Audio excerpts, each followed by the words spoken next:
because I think we need to dissect what the scope of the fraud allegations is. First of all, just a little bit. Can you provide some kind of context to that? I mean, we've heard, Dan Severson, a former state representative, say that, fraud is a big issue in the state. Others have, Republicans have said that. You almost hear nobody on the left saying that we've got a voter fraud issue in the state, not surprisingly probably to you, including the Secretary of the State.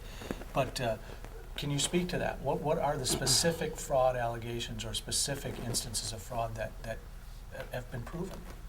Well, what's been proven conclusively would be people that have been convicted for the crime of voter fraud. About 200 people from the 2008 election have been convicted so far. 208 people. For voting while ineligible. There are investigations and charges underway from the 2010 election. I'm not sure where the numbers are on that, somewhere around 60 or something like that at present. But the number of people that are actually convicted is just a small fraction of the ineligible voters that did slip through the system and participate. Can you drill down on that, though? Were they people released from prison who didn't know they weren't eligible to vote? Or that's been the defense, yeah. Generally, when they're not charged, it's because they claimed that they didn't know that they were ineligible to vote, and that's part of the standard for prosecution. So it's a very high standard to get a voter fraud conviction in Minnesota. But the question I'd have is, how does a photo ID address this issue at all? The voter ID amendment does by requiring eligibility verification at the polling place that's substantially similar to how we verify people now behind the scenes if you've registered in advance of the election. But there are already 4 steps to establish and verify people are eligible, Not for including at election day. Well, I don't know if you've ever used the system that 500,000 Minnesotans use. You have. All right. Well, then it's interesting to know that you on your website want to get rid of that system. I don't.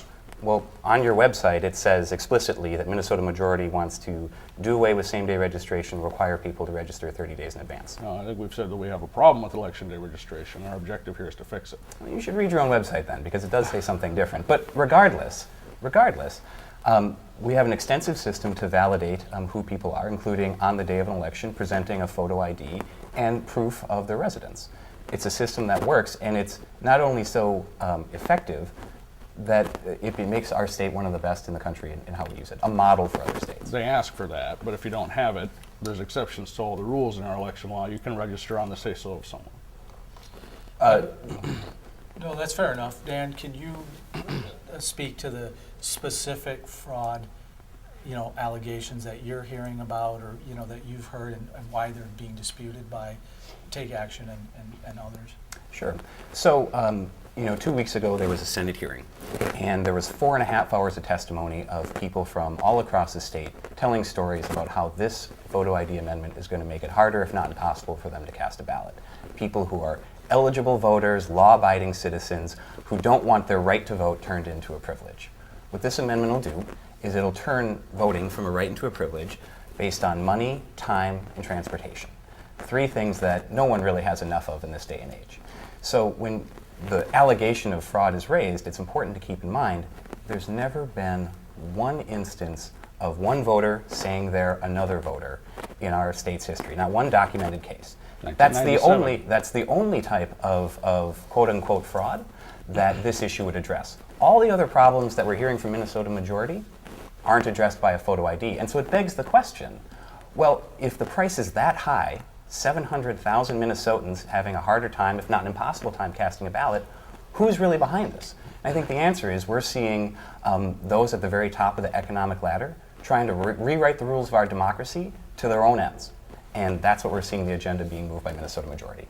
Well, whether that's really happening or not, I sense that a lot of people on the left, or at least state representatives up here and senators, they seem to feel that way, like the democracy is under attack. We had Mike Dean on from Common Cause, who you probably know. You both probably know. I'm familiar with them. Mike said that last week. He felt a little bit like our state's democracy was under attack with the voting issue and the right to work and whatnot. I think it's been under attack for years, and we're trying to create a defense to level the field to ensure that the people that are in office are the people elected by we the people. Like you want it to be fair. That they're there with the consent of the governed, yes. We have to have that confidence. If we don't have confidence in the system, it's going to break down. And the cost of that is 700,000 Minnesotans. So let's talk about who those If you people don't have are. ID today, you can get one tomorrow. It's not like you've had your tonsils out and can never get it back. And the state's going to provide an identification at no charge. Sure.